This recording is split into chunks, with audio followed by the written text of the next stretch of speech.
9th का first chapter है, उसका नाम है तुम्हारा साइंस का हमारे आसपास के पदार्थ, ठीक है।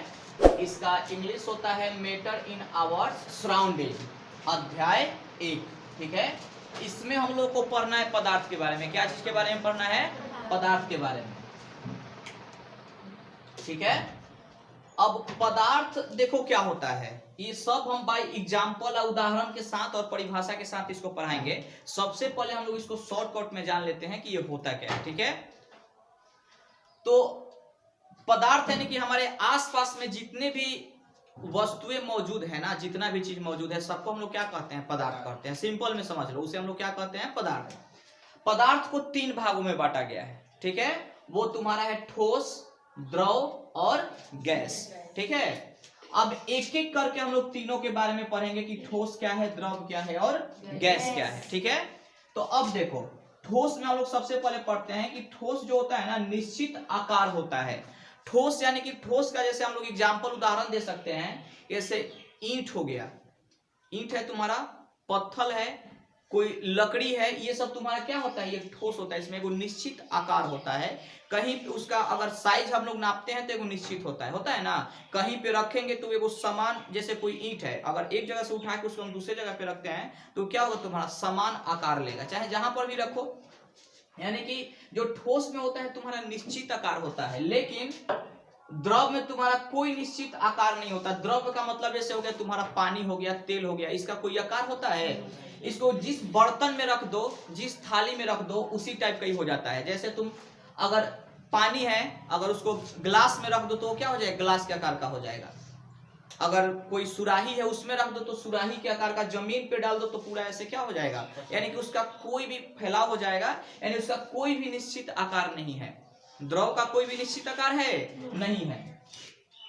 उसके बाद देखो अनिश्चित आकार, गैस का जो होता है तुम्हारा अनिश्चित आकार होता है। गैस यानी कि जैसे तुम्हारा पेट्रोल हो गया, हम लोग के घर पे जो एलपीजी गैस जिसपे हम लोग खाना बनाते हैं, ठीक है, लिक्विड पेट्रोलियम गैस, वो तुम्हारा इसका अनिश्चित, इसका कोई आकार नहीं होता है। वो निकलेगा और क्या होगा? कहीं पे भी तुरंत उसको वो हवा में क्या हो जाएगा? तुम्हारा मतलब फैल जाएगा पूरा हवा में, ठीक है।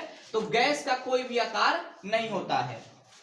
निश्चित आयतन, आयतन का मतलब होता है ना कि कोई भी, जैसे मान लो कि तुम्हारा कोई भी, जैसे बाल्टी है, इस बाल्टी में अगर हम लोग पानी को भरते हैं, ठीक है, तो ये जो कहां तक पानी भरा गया है, इसी को हम लोग क्या कहते हैं?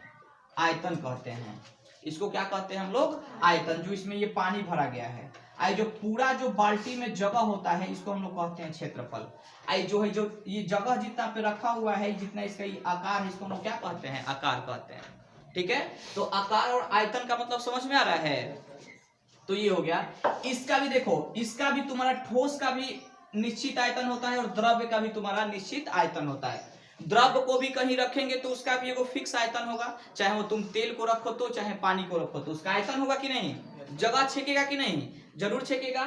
उसके बाद देखो, गैस का कोई भी अनिश्चित आयतन नहीं होता है। गैस को अगर कहीं हम लोग बाहर निकाल के रखेंगे तो जगह नहीं छेकेगा, तुरंत उड़ जाएगा, वायुमंडल में तुरंत क्या हो जाएगा?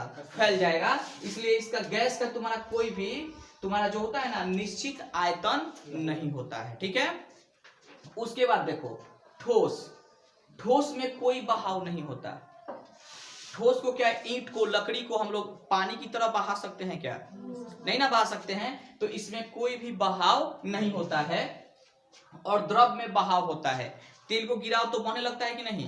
पानी को गिराओ तो बहने लगेगा। क्या ईंट को गिराएंगे तो बहने लगेगा? वहीं पे जहां पे गिरेगा वहीं पे अपना गिर के रह जाएगा। तो द्रव भी बहता है और इसमें भी तुम्हारा गैस में भी बहाव होता है। गैस को भी ज्यादा मात्रा में गिराएंगे तो क्या होगा? तुम्हारा इसमें भी बहाव होगा, ठीक है। उसके बाद देखो ठोस, ठोस के जो कण होते हैं अत्यंत आसपास होते हैं। यानी कि ठोस के जो कण होते हैं, यानी कि कोई ठोस वस्तु कैसे होता है, जैसे मान लो कि ये तुम्हारा कोई ईंट ही है, ये तुम्हारा ईंट है कोई, ये मान लो कि कोई तुम्हारा ईंट है, इसके कण तुम्हारा एकदम पूरा क्या होते हैं? तुम्हारे नजदीक नजदीक होते हैं। ईंट को क्या चीज से बनाया जाता है? मिट्टी से। मिट्टी पहले छोटा छोटा कण में होता है कि नहीं, और सबको एक करके और क्या क्या कर दिया जाता है, उसको पका दिया जाता है ईंट को, तो उसके ठोस क्या हो जाते हैं, उसके कण एकदम नजदीक हो जाते हैं, तो वो तुम्हारा क्या बन जाता है? ईंट बन जाता है, चाहे ठोस बन जाता है।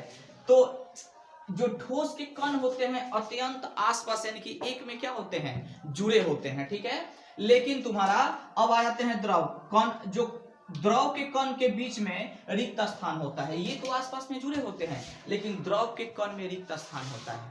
अब कैसे हम लोग बता सकते हैं? तो द्रव पानी में हम लोग चीनी मिला देते हैं कि नहीं, मिला देते हैं ना, और देखना उसमें चीनी दिखाई देता है नहीं, तो चीनी जाता कहाँ है? वो पानी, जो पानी के अंदर जो रिक्त स्थान है ना, उसी में चीनी चला जाता है, और हम लोग पीते हैं तो मीठा लगता है। हम लोग कहते हैं कि चीनी जो है पानी में घुल गया, ठीक है, तो घुलता भी है और उसी जो रिक्त स्थान है उसमें जाके क्या हो जाता है, छिप जाता है। क्या हम एक ईंट में चीनी को मिला सकते हैं? क्या नहीं मिलाएंगे, क्योंकि उसका कण इतना ना घनिष्ठ है कि उसमें चीनी जा ही नहीं सकता है, ठीक है। तो जो तुम्हारे ये द्रव होते हैं, इनके कण जो होते हैं ना, इनके कण में रिक्त स्थान होता है। गैस के कोनों में बहुत रिक्त स्थान होते हैं, इसलिए तुरंत क्या हो जाते हैं, फैल जाते हैं, बहुत दूर दूर पे होते हैं, ठीक है। इसमें तो इसमें एकदम रहबे नहीं करता है ठोस में, इसमें थोड़ा सा इसमें रहता है और इसमें पूरा रहता है एकदम, बात है समझ में। उसके बाद देख लो ठोस को, फिर देखो सपिंडन नगण्य होता है। सपिंडन का मतलब होता है फैलाव, सपिंडन का मतलब क्या होता है? फैलाव, यानी कि ठोस जो है, कोई कोई ऐसा ठोस वस्तु है जिसमें फैलाव होता है, जैसे गेंद है, लोहा है, रबर है, ये सब क्या है तुम्हारा? ठोस वस्तु है कि नहीं। लेकिन इसमें हम लोग क्या कर सकते हैं, इसमें हम फैलाव कर सकते हैं, लोहा को गर्म करके फैला सकते हैं कि नहीं। तो इसमें जो नगण्य होगा, क्या होगा? नगण्य होगा। इसमें किसमें? ठोस में। लेकिन द्रव में कुछ सपिंडन होता है, पानी में भी फैलाव, जिसे वाष्पीकरण होता है। पानी को अगर धूप में रख दो, तो चाहे घर में हम लोग खाना उना बनाते हैं, तो देखना पानी वाष्पीकरण होके क्या होता है तुम्हारा, ऊपर जाता है। तो इसमें भी तुम्हारा क्या होता है, कुछ सपिंडन होता है, पानी में भी, द्रव में भी तुम्हारा कुछ सपिंडन होता है।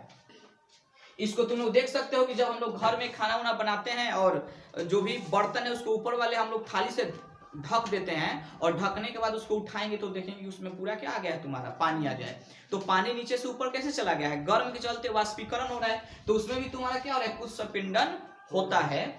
उसके बाद देखो अब आ जाते हैं गैस में, बहुत ज्यादा सपिंडन होता है। गैस को खुला छोड़ दो, तुरंत क्या हो जाएगा, उड़ जाएगा। हम लोग के घर में एलपीजी जो गैस आता है, चाहे पेट्रोल है, पेट्रोल तुम्हारा किसी का बाइक है, उसका टंकी खोल के छोड़ दो, इतना गर्मी में, चाहे गर्मी में अगर टंकी नहीं भी खुला है ना, और धूप में तुम्हारा कहीं पे किसी का बाइक लगा हुआ है, तो सब पेट्रोल उसमें से क्या हो जाएगा, उड़ जाएगा, ठीक है। चाहे हम लोग के घर में जो गैस है, उसको भी अगर हम लोग सही से नहीं रखेंगे, थोड़ा सा भी कहीं से लीक करेगा, तो या तो खतरा हो सकता है, और नहीं तो अगर खुला छूट गया तो तुम्हारा क्या हो जाएगा, सब खत्म हो जाएगा।